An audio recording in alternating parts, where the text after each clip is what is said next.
private equity industry began 2025 teeming with optimism. Market participants pointed to the buildup in dry powder and swelling inventory of companies waiting to be bought and sold as the proverbial coiled spring, ready to be propelled into motion by a new business-friendly U.S. administration and a further decline in interest rates. But tariff chaos quickly took center stage, capped by Liberation Day in early April, and market optimism took it on the chin. Suddenly, allocators' hopes that a deal-making frenzy would finally remedy liquidity issues were dashed, or at least delayed. Public markets would return to form post-haste, oscillating through the will he or won't he public policy uncertainty, but marching to all-time highs. Meanwhile, uncertainty clouded private markets, and LBO activity slowed. But GPs found solutions to continue driving value. They pivoted toward add-on acquisitions, focusing on smaller strategic tuck-ins over extending for a headline-grabbing LBO. The secondary market asserted itself as a solution, executing over $100 billion in volume in the first half of 2025, matching investors pining for liquidity with those seeking an attractive entry point. As has happened so often throughout history, the market saw a problem and devised a solution. But now the slow grind has begun to smooth. Summer's paralysis has given way to a brisk confidence, animating the market in its stride. At August month-end, trailing 12-month U.S. M&A volume was up 20% year over year, and U.S. private equity GPs were on pace for their strongest year of deployment since 2021. The U.S. is leading this recovery. Economic growth remains healthy, if a bit uneven, business confidence has stabilized, and on September 17th, the market got a long-awaited rate cut with indications of more to come. We're yet to reclaim the vibes of early 2025, but as a more certain backdrop has emerged and other preconditions aligned, optimism is growing. For our third episode in the Private Markets Outlook podcast series, we turn to an investor who's been at the center of it all this year and get his guidance on what lies ahead. We're pleased to welcome Managing Director of Future Standards LP Secondaries team, Jorge Rossello. Jorge, thanks for joining the show. Absolutely. Thank you guys for having me. And as always, I'm joined by my esteemed podcast co-host, leader in research, Senior Vice President Andrew Korz. Thanks, Alan. It's great to be here. Very excited for this conversation. Jorge, again, as we said in the intro, you've been right in the middle of the action this year, helping facilitate some of that liquidity amidst some of the challenges we experienced over the summer. I'd like you to start off just by sharing a bit of your background and how you got to be doing what you're doing now. Yeah, absolutely. So a bit of my background, as mentioned, I'm a managing director on our LP Secondaries team here at Future Standard. I joined the firm about 9 years ago. I've been solely focused on secondaries investment during my time with the firm. And how I got into the market, I joined in 2016 when annual secondary volume was only about $40 billion. So have seen tremendous growth over that period. That was a big reason why I wanted to get into the space. I thought it would be, getting in near the ground floor on a very high growth opportunity set. Didn't quite expect the amount of growth we've seen, but really think it's an interesting space because there are a lot of inefficiencies in the market that you can take advantage of, especially if you find yourself at a nice platform. And so really what excited me about the opportunity set, I think it's a unique place to be in the broader private equity landscape. And, when you think about applying, secondaries within the private equity market, obviously a major part of it is, having a good, strong view on that market holistically and what it offers to investors. Obviously, secondaries is a more unique way to access it relative to what some are familiar with on the traditional primary side. But when you think about private equity investing more generally, what is the value proposition that stands out to you for investors? So within private equity more generally, I think there's a few key things that stand out for me for investors, especially looking to get into the asset class for the first time. First and foremost, from my perspective, is performance and the potential for outperformance, right? It's generally a more illiquid asset class. You should be expecting a premium in terms of performance relative to public equities and other asset classes that are out there that most investors have exposure to. And over time, we've seen that thesis bear out. So I think first and foremost, that's the most important. Another one I would say is diversification, especially going along the themes of more concentration in public markets that we've seen, more capital getting concentrated in certain parts of the market. Having exposure to private equity simply provides exposure to different types of businesses, different industries, and different strategies that otherwise investors are not able to access. And then I think the third component of what makes private equity compelling is downside protection and risk mitigation. If you see in private equity, historically, we've seen lower levels of volatility in returns over time. And I think that's particularly important when you see the volatility that we've seen in public markets at times this year. Now, performance has generally been positive, but there have been significant pullbacks in certain periods, especially earlier this year. So I think having that lower volatility in your portfolio, that's really what private equity can bring. Yeah, Jorge, and maybe digging a bit deeper and sort of going to secondary specifically, getting exposure, to your point, to private equity isn't quite as simple as going and buying an ETF or a mutual fund. There are lots of different ways to access, the private equity market and those benefits that you mentioned. There's investing in primary funds, which is probably, again, what most folks are familiar with, committing capital to PE managers, new buyout fund, they call your capital, they go invest in companies. There's co-investments where you're investing along, a GP in a single company. And then there's secondaries where you have expertise where you're buying interest in an existing fund or an existing pool of assets. Talk to us from your perspective about the importance of not just the strategy and the benefits of private equity strategies, but also how important it is to understand and think about the different ways of accessing that strategy. From the perspective especially of an individual or an organization who's looking to access private equity for the first time or is early on in kind of its exploration of the asset class, you're absolutely right, Andrew. I mean, you can make targeted commitments to specific general partners. You could co-invest or seek to co-invest in opportunities. But I think what you're going to have with that experience, right, is you're going to end up with a more concentrated bet on a small number of managers. And your mileage may vary in terms of what your ultimate returns are going with a strategy like that.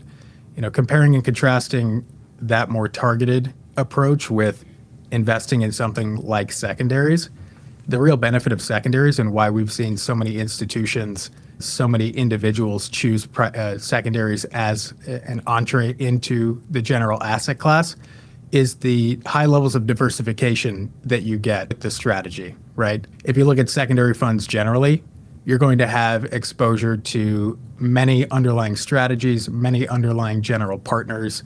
I think what's interesting as well is if you're making commitments from now going forward into private equity funds, you're only getting exposure to those deals and those companies that are going into those funds from 2025 onward.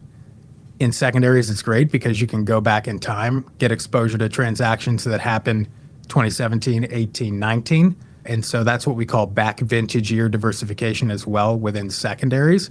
So it's a really great way to enter the asset class.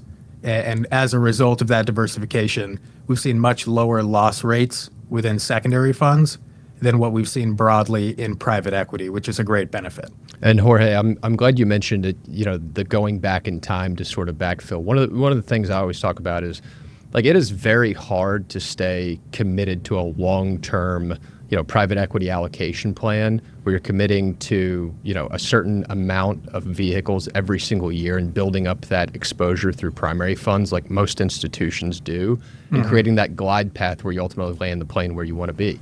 But what secondaries provide, especially when complemented in more of an evergreen-focused portfolio with co-invest and other fund strategies that have these unique blending characteristics, it really kind of serves as almost like a wormhole porting through time from the start of building your primary fund private equity program to that ending point, 10, 15 years later, where it's scaled, diversified across strategies and managers, and you've got more of that cash flow balancing back and forth in and out of the portfolio. Yeah, it's a great point. And I mean, you think about secondaries and what's unique, especially in the context of an evergreen fund, right? It's a great strategy, to your point, Alan, on cash flow management and ability to invest in private equity in a way where you should start seeing distributions more quickly, or at the evergreen level, you start having distributions more quickly that you can then redeploy into new opportunities and continue to compound those gains. So that's why secondaries are such an important part and a big focus for a lot of evergreen vehicles out there. There's nothing else like it that will give you the ability to have those cash flow characteristics. And again, that back vintage diversification. So it's certainly, I think an important part in a core holding for a lot of those strategies as well. Yeah, I mean, you think about what are the challenges that especially a new investor in private equity has. Number one, they're going to have to wait a long time to get their money back. And number two, they're going to have a hard time, unless they have a ton of capital, building an appropriately diversified portfolio. Secondaries are a great tool to kind of help mitigate both of those issues. So I want to bring this forward to some of the topics that we talk about in our private markets outlook that was released about 2 months ago now. And we sort of walk through what we sort of see as the defining trends of today's private markets investing era, right? Which we sort of think we're in a new landscape here, sort of post-COVID. And the first one we talk about is capital concentration, right? And the impact that scale has on performance. So obviously that's one of the core themes we focus on. And unlike in public markets where concentration is historically high, you mentioned that earlier, in a few large tech firms, here we're really talking about concentration within certain segments of the market, right, that are receiving a disproportionate amount of the capital flows.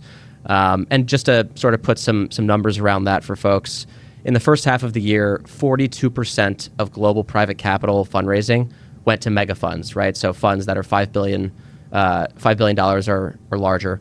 5 years ago, that was 23%. So almost a doubling in terms of the proportion of capital that's going to these mega funds. And that trend is way more pronounced in your part of the market, in U.S. private equity, where 60% of the capital in the first half of this year went to just 8 funds, right? So the point we really try to make is that this is a trend that's been going on for a long time. We've tracked it through time, but it's been accelerated by sort of the post-COVID macro volatility, market challenges that we've seen. Investors, I think, as a result of those, are prioritizing commitments to the largest managers, the largest strategies, where they sort of sense this sort of quality or safety. In reality, what we see is all this capital is sort of congregating at the top end of the market, looking to buy larger and larger companies. But there's only so many of these companies to be bought and sort of these deals to be done. So you get heightened competition, you get higher valuations, you get what we're seeing recently, which Alan has talked about a lot, which is the increase in take privates, because you got to keep going, up market and more up market to do bigger and bigger deals. And we sort of question whether that's going to work out from a performance standpoint for that segment of the market. So I guess first, do you share our sentiment on this topic? And second, how do you think about sort of concentration within the private markets and its impact on sort of, go forward returns? Yeah, I certainly share, your views on that topic and capital concentration in general, right? And in the private markets and particularly in the institutional market as well, the saying has always been, you won't get fired for choosing name your mega cap sponsor, right? It's the illusion of safety, it's the brand name and why it's congregating in that space. But to your point, just naturally when you have more capital attacking the same opportunity set, it not only leads to elevated asset prices at entry, so it makes it more difficult to generate return when you're having to compete and you're having to pay up for those assets. One thing we've seen it do over time as well is it creates strategy shift at some of those managers who have to employ, I would say, unnatural strategies to get that capital to work. So either that's going up significantly in transaction size, right? If you look at a general partner's track record and the way they generated their returns and the assets that they were buying when they were generating those previous returns, do you have the same level of comfort that now that they've grown so much and aggregated so much in assets that they're going to be able to do the same thing at a much larger scale? So definitely agree on that point. And then, interesting on the take private point, and I'm sure we'll get to this as well, is, I think what the future holds for private equity is where returns are going to be generated is not from, relying on what worked over the last 12 plus years. It's from truly professionalizing businesses, improving operations. And I think it's difficult to make the argument that you can take a very large publicly traded firm and improve the operations that much. You would think they're already operating pretty well, given what they've achieved and where they sit in the public markets. And slap a 30% premium on top of the valuation that the public market gave it to. Yeah, Exactly. that's right. Yeah. And Jorge, you touched on this earlier in your close to the intro comments. But why do you want to buy private equity? Again, it's that additional growth through operational improvement, the value of that control-oriented premium. It's diversification to expand access into parts of the market that you can't get easily elsewhere. And then it's typically better prices, better valuations for taking on the illiquidity and for keeping your capital locked up for an extended period of time. And when you stack that scorecard up against these take private transactions, which are now in excess of 50% of buyout deals in the U.S., better growth from operational improvement. Again, large publicly traded company, management's probably not terrible. Maybe there's some improvement to be done there. But diversification in terms of getting into a market you couldn't get. Well, yesterday I could have bought those common shares at a 30% discount to what my manager just paid for them today. And in terms of the better price, you're buying into a public market that again, valuations are pretty high. Just asked Jerome Powell, he commented on that yesterday. And so there is that question of does this kind of stack up and meet the mandate of what folks are really asking of their private equity managers, which is to go out and get those companies that are diamonds in the rough, that have a real delta between how they're performing today and what they could do with best-in-class practices. So to me it seems like a little bit of a deviation from the mandate. And so when we think about concentration's effect in secondaries, something that we've seen is, a pooling of dry powder amongst the largest GPs, perhaps even more so on the secondary side relative to the market size is what we have in the primary side. And Jorge, I'm interested to get your views in terms of how that concentration, shows up in the market, and what opportunities it kind of leads to for other players. Absolutely. I mean, we certainly see that in the secondaries market with funds getting larger and larger, having funds now that are $20 billion, $30 billion in size. It's a scale that I think certainly if you go back 10 years ago was unthinkable in secondaries. The way that, and Andrew alluded to it before, right, with fundraising over the last year, nearly 60% going to the top, handful to 5 to 8 firms, really. How that shows up in the market, I think it's a big reason why we've seen record volume this year, right? You have all that capital chasing the opportunity set, not even necessarily counting the leverage that they might be using to acquire those assets or the leverage that they have at the fund level. What that's doing is it's creating competition at the top end of the market for the very largest portfolios. Right? It used to be very rare to see $1 billion portfolio trade in the secondaries market. And just this year alone, we've seen a handful of multi-billion-dollar deals. There are funds out there whose average deal is north of $1 billion. And so what it creates is a supportive pricing environment, right? There's more capital chasing those opportunities. If you look at broader market reports in secondaries, they're going to tell you that, buyout funds are trading in the mid-90s. Single-digit discount. Is that sufficient to generate the level of return we've come to expect from the secondary market at large in the past? I don't think alone it's enough to really generate that expected return. So I think it's compressed discounts that are out there more broadly. But on the flip side, and I think what's beneficial from my perspective is that it creates so much opportunity to go out there and to try and attack and to try to find, that equivalent of a diamond in the rough on the secondary market. Yeah, and I guess, if all this capital being pulled at the top end is sort of driving pricing up in sort of the larger transactions, hypothetically one way that those players could, get returns back up to where they, would like them to be or where their investors expect them to be is to use leverage, right? And that's sort of the second big component we focus on within our private markets outlook, which is the normalized interest rate environment, right? I realize we're recording this exactly a week after the Fed cut interest rates by 25 basis points and sort of signaled that there's more to come. But beyond sort of the short term, we firmly believe that we're not going back to the, call it 2010 to 2021 interest rate backdrop. Obviously there's a lot of uncertainty around Fed leadership and who the next Fed chair is going to be, and politicization. But I think if we take a step back, we are in a different interest rate regime than we were during the last cycle. And the case we make is that this presents a new set of issues for private equity, right? Particularly those managers who relied heavily on leverage and for sort of this market-wide beta-driven valuation expansion that we saw not only in private markets but certainly in public markets as well. And in a way, I sort of think of higher rates as a sort of clarifying agent within markets, right? Or they're supposed to be, at least.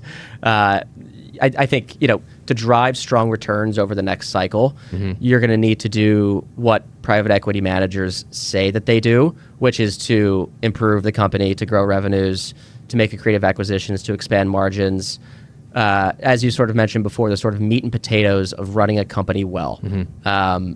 Obviously, you're not necessarily in the day-to-day operation of these portfolio companies, but as you sort of look at it from a more macro perspective, and you're sort of, analyzing these fund managers, and you think about how this sort of evolves into this new era for capital markets. How do you express this sort of, this premium that's being put on operational value creation within the secondary market specifically? Yeah, it's a good question. And I think, if you are building a very diversified portfolio, and I would say the secondary market tends to be a little bit more opportunistic, it's difficult to exactly target this, but I think a couple ways you can do it are having, a focus on middle market, lower middle market sponsors, right? I think that's certainly where we focus and where we find that that's where you get true operational value add.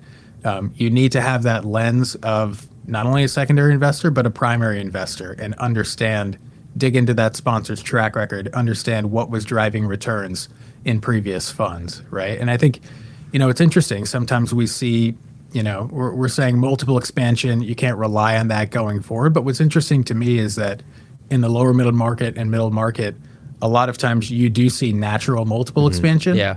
Because those sponsors are taking those businesses that maybe were 20, 25 million in EBITDA at entry. They're bolting on new businesses, creating real scale.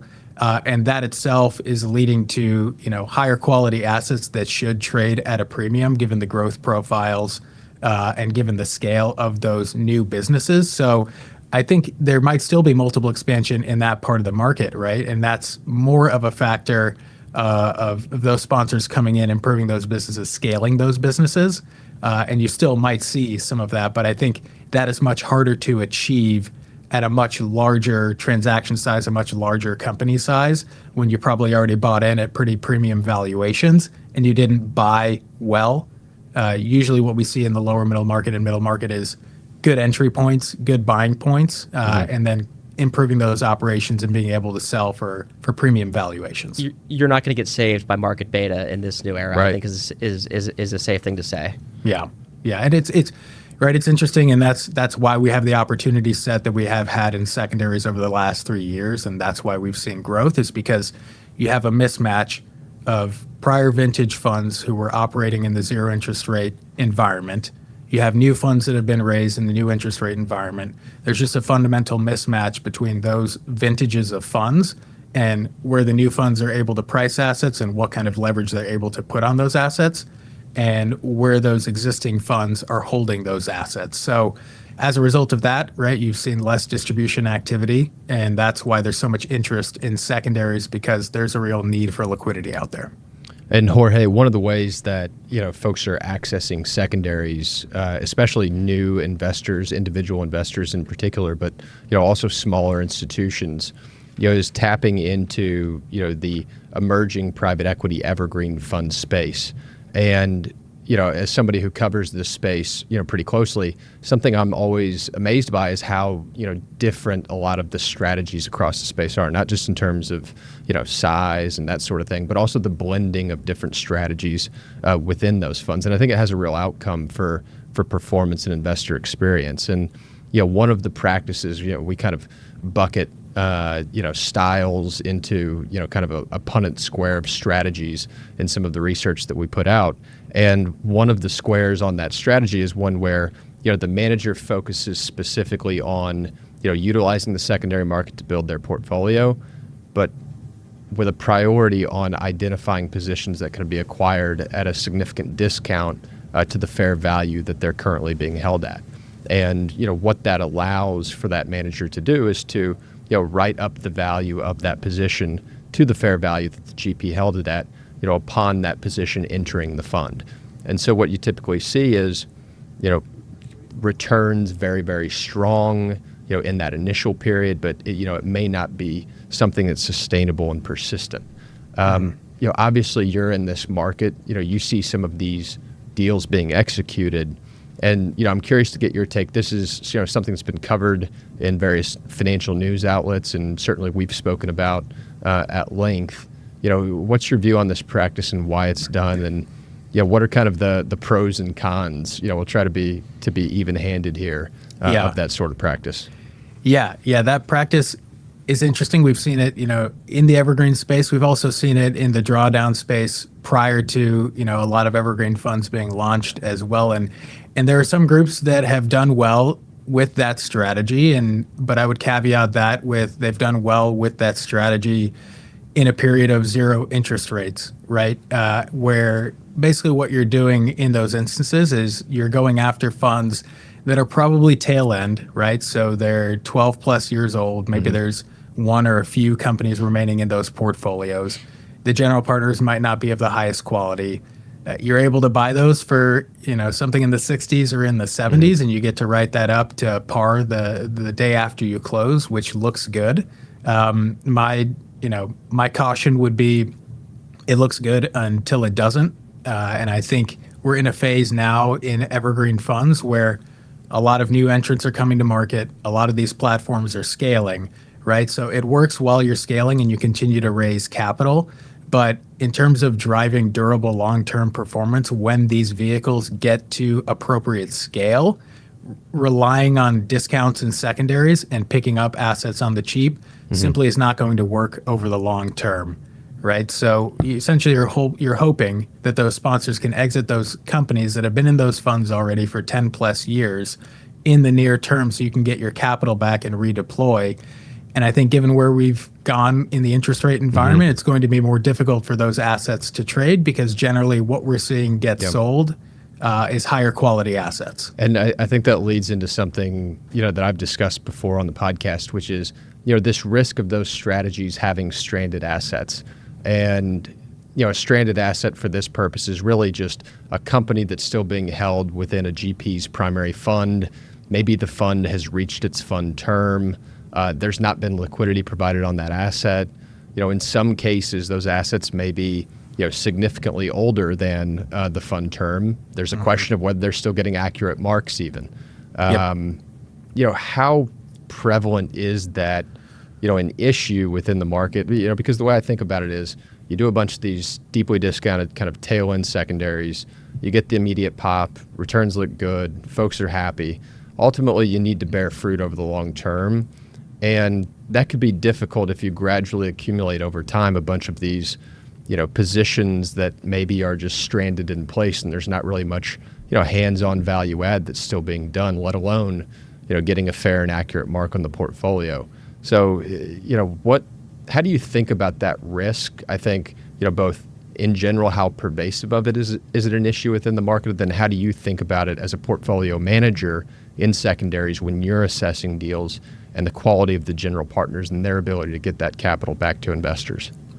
Yeah, in terms of how pervasive it is, I think it's a bit of a dirty secret of the private equity industry that especially, in the drawdown space with those funds, when you sign up for those funds, you're told 10-year life, but a lot of them will be dragging on for 15 years plus for exactly some of those reasons that you listed, right? You have assets that have not performed or might be stuck in funds or are unable to be sold. You also may have a situation, we've seen plenty of these situations where you look at a portfolio of funds that are tail end, they're older. The fund might not be in the carry, right? So you're missing that form of alignment with the general partner where if they were in the carry, they would be incentivized to maximize the value of that holding and liquidate it so that they themselves can have a nice payday. So that's something when, we will opportunistically look at scenarios like this, usually when we have an angle in terms of relationships with the underlying sponsors and general partners. And what we like to look at, we like to see that the underlying general partners are going concerns, right? They've raised subsequent funds. They're a successful franchise still, because sometimes you do run into those situations as well where the general partner hasn't raised a subsequent fund, right? Then you get into the question of what are the valuation practices here? You don't have a track record on the go forward, so how close of attention are you paying to this asset and the valuation of it? So those are a few things that we try to look at when we're reviewing these opportunities. We want to make sure that the funds are performing, that there's a reason why the companies are still within those portfolios. And then it's just down to doing the fundamental underwriting of understanding what's the true value of this business, where do we reasonably see it trading in the future. And usually for us, that ends up being that, we can't price the opportunity in a way that will make us competitive, or we just don't have interest to begin with. Jorge, that's great insight. It's an issue that I've been thinking about quite a bit, and really curious to get your perspective. So thanks for a pretty candid response on that issue. The third and final primary theme of the private markets outlook that we touch on is investing through uncertainty, and that was certainly a theme, as we talked about in the intro, toward the first part of the year with the tariff announcements, a lot of disagreements with friends and adversaries alike, and a question as to what the new world order that was forming beneath our feet would look like. And that really put a paucity on deal activity, certainly over the summer. We've seen that come back here in recent months as the cloud of uncertainty starts to wane a bit. And it's got folks a little bit more optimistic now about deal activity through the end of the year. And, Jorge, you went through that period of uncertainty, certainly where people were kind of frozen on the sidelines a bit, but it feels like the ball is, starting to roll down the hill. What are you seeing in the market, and what are you hearing from industry participants? And, what really gets you excited in terms of opportunities that are out there to close the year? Yeah, I mean, in terms of what we're seeing, at least on the secondary side, is record amounts of volume, right? And we noted it earlier. The first half was over 100 billion. That was growth of, I think, 70% plus over the first half of last year. And so expecting generally the secondaries market to show growth of 30 to 35% this year. So there is a big opportunity set out there. What we're seeing get done in certain transactions is not something that we can reasonably see ourselves underwriting to. We're seeing a lot of very high pricing on portfolios that may include brand name sponsors, well-known groups. I think buyers are generally thinking that they're relying on quality in secondaries as well and buying assets for very thin discounts. And generally what we're hearing across the community is that expectation for exit markets to open up, for valuations to increase, for distributions to start really coming back into programs. And from our perspective, it's just not, a macro bet that we're really willing to take on when we're looking at opportunities. So I'd say what's interesting for us this year is we've remained very highly selective in what we've brought into our portfolios and into our funds. We want to find situations where the fundamentals of the underlying businesses get us excited, where we think those businesses will continue to perform whether there's an improvement in the exit market or not. And we want to feel good about holding those underlying exposures, right? Because if you end up in a situation where you're relying on a company to get sold in the next year, year and a half, and that doesn't happen, does that impact your base case underwriting? And so those are the situations that we try to find where we're getting good relative value, interesting entry points into these opportunities, and generally finding that we're able to find great exposures at below market pricing. Sure. One question that I was going to ask you, especially around the secondaries market, you see this sort of, binary sort of posed, potentially a false binary where, if we do see, because I think we do expect, deal activity to continue to improve as interest rates come down and as hopefully we get more policy certainty around tariffs and other parts of the administration's, sort of activity. So to the extent that we get this sort of increase in activity and improvement in the exit environment, do you see that as a negative for secondaries volume, or are people misunderstanding sort of the core utilization of the secondary market for both sellers and buyers? Yeah, no, it's a great question. Okay. I mean, because secondaries really came of age post GFC. Yep. And you started to see more market activity because of the dislocation that happened there. But what's really evolved over time is that those sellers that sell when they really need to, and we tend to see that they become repeat sellers. Right. And what secondaries has really become is just an active portfolio management tool for institutions out there in private equity, just as we would see in the public markets and across their other allocations across asset classes. So that continues to be one of the primary reasons that people come to the market and sell interests, is because they're just trying to actively manage their portfolios. I wouldn't say that we're seeing a lot of institutions that need liquidity or are in financial distress, but they certainly are motivated at this moment, and I don't think that goes anywhere, just looking at how much capital has been raised in private equity generally over the period of the last 5 to 10 years. Well, Jorge, thanks for walking us through what's been an exciting year in private equity, and especially through your lens on the secondary side.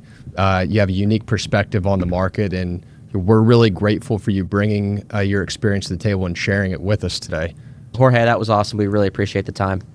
Great. Likewise. Thanks for having me on. Terrific. Thanks, Jorge. The mandate for private markets is to deliver alpha, and investors will need to dig beyond the surface level to find it going forward. Read the complete mid-year private markets outlook from Future Standard. Click the link in the description to download.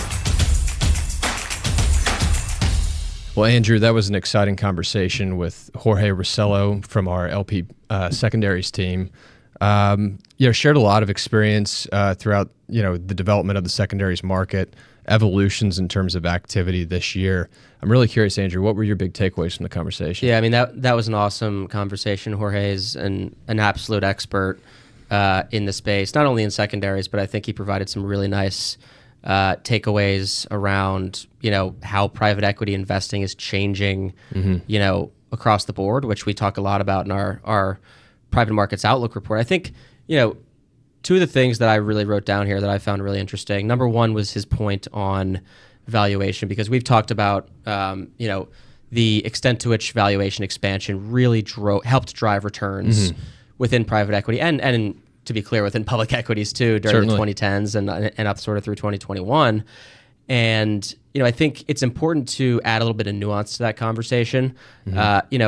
Valuation expansion certainly can be a product of, a macro factor like low interest rates, right? That sort of help drive this, as I mentioned, it's sort of like beta-driven market-wide expansion, right? I've talked about it sort of like putting a 2x4 on sort of the base layer of the market and lifting everybody up, right?